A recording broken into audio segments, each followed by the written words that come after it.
Remembrances of the Argonaut. Von John Embers, habe ich gehört. Tatsächlich.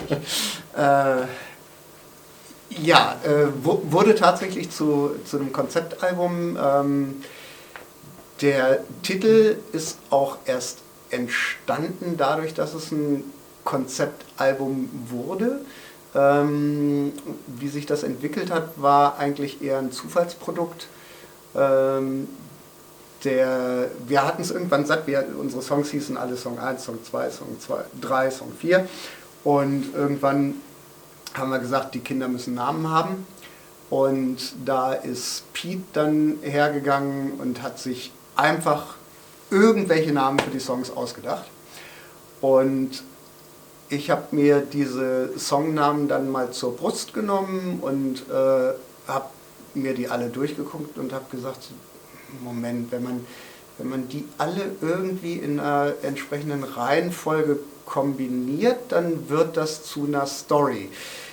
Das größte Problem war der Songtitel The Argonaut, denn die Argonauten sind nun mal Sagengestalten und da musste mir dann irgendwas zu einfallen, wie man das vielleicht in die Neuzeit transportieren kann. Und das habe ich dann anhand der Story für dieses ganze Album versucht zu realisieren. Und so kam es dazu, dass letztendlich aus dieser kleinen EP oder eigentlich schon Album ein Konzeptalbum wurde mit dem Titel Remembrances of the Argonaut.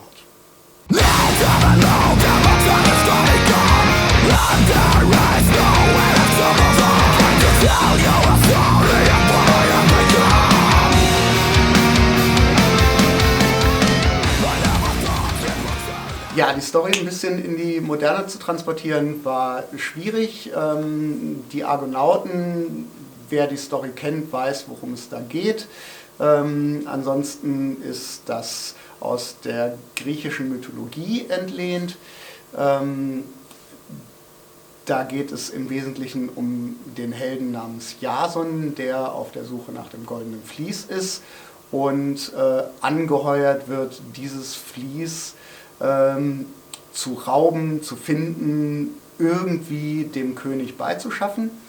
Und das goldene Vlies ist letztendlich der ultimative Reichtum. Die Transportation ins Moderne war dann entsprechend schwierig, denn ein goldenes Vlies haben wir nicht. Der Kollege auf unserem Album heißt auch nicht Jason. Den Namen verraten wir euch vielleicht irgendwann mal in Kommentaren, aber nicht jetzt, denn er hat tatsächlich einen, sondern in dem Fall haben wir auch nicht gesagt, dass der Protagonist ein Superheld ist, sondern vielmehr überqualifiziert für alle seine Jobs und angeheuert wird, um halt wirklich ein spezielles Ziel zu erreichen, was nur er mit seinen Eigenschaften erreichen kann. Was dabei für ihn nicht klar war, dass er selbst für diese Aufgabe überqualifiziert ist und dementsprechend versucht, sich quasi runterzuleveln, indem er Drogen, Alkohol, sonstiges Gedöns nimmt, um irgendwie auf ein Niveau zu kommen, wo er mit dem Rest seiner Crew, sagen wir es jetzt einfach mal so, auf einem Level ist. Ja, also ich bin ja quasi der neueste oder letzte Zuwachs zu der Gruppe gewesen. Als ich dazu kam, wie wir gehört haben, stand ja schon alles fest und es hat alles für mich um einiges einfacher gemacht, wie ich zugeben muss, weil ich bin im Grunde angekommen und es lief ja alles so nach dem Motto, ja, das ist ein Song, den wir haben, sing den mal. Also, und dann habe ich gesagt, okay, du kannst ihn jetzt singen. Dann schreib jetzt mal den nächsten. Beziehungsweise, die Songs standen ja fest, aber der Text fehlte stellenweise noch. Und es hat mir insgesamt auch geholfen, mich in die Gruppe einzufügen, weil ich quasi etwas vorgesetzt bekommen habe, auf dem drauf stand, das sind wir. Und dadurch, dass ich einen Input hatte von etwas, das bereits da war, an dem ich mich orientieren konnte, jetzt von einem, ich sag mal, konkreten Inhalt abgesehen, auch allein Wortfelder, der Wortschatz, Satzbau, es ist alles sehr wertvoll. Es als Ressource vorgesetzt zu haben, dass man weiß, woraufhin man bauen sollte, damit sich etwas in ein bereits bestehendes Konzept einfügt. Und es ist ja nicht so, dass die Texte zu einem Konzept dazugekommen sind. Einige Texte standen ja bereits fest.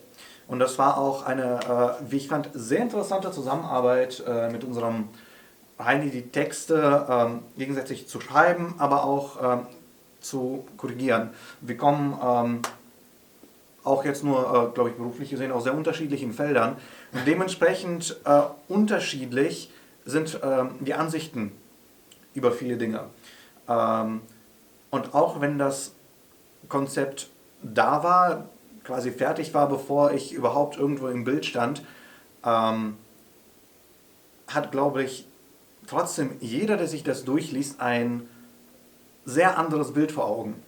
Und dieses Bild, das man mit Worten zum Schreiben versucht, aufeinander umzustimmen, beziehungsweise aufeinander abzustimmen, war ein sehr interessanter Prozess. Ich habe dabei auch sehr viel gelernt. Ich bin in dem Musikgeschäft ja relativ neu. Und ja, es war in allererster Linie ein Lernprozess, bei dem meiner Meinung nach im Endeffekt etwas rumgekommen ist, mit dem ich mich sehr gut identifizieren kann, auch wenn ich sag mal so, auf halbem Wege erst eingestiegen bin. Muss man natürlich noch dazu sagen, du hast im Prinzip ein komplettes Storyboard vorgelegt gekriegt. Genau. Ne? Wo die einzelnen Abschnitte schon abgesteckt waren und wenn es hieß, schreib mal einen Text, dann hieß es nur so, okay, es geht um Kapitel XY und bitte nimm dir dieses Kapitel zur Brust, da steht genau drin, worum es da gehen soll und nur darum und um nichts anderes. Ja, das war im Grunde die Nachricht, die ich übermittelt bekommen habe. Was ich tatsächlich gehört habe, meiner Empfindung nach, ja, hier steht genau, was du machen musst, aber du fühlst dich auf gar keinen Fall eingeschränkt. Nein, aber wie gesagt, es hat auf jeden Fall sehr geholfen, hat viele Sachen einfacher gemacht und ich glaube, das ist auch eine wertvolle Lernerfahrung gewesen in Hinsicht auf zukünftige Projekte.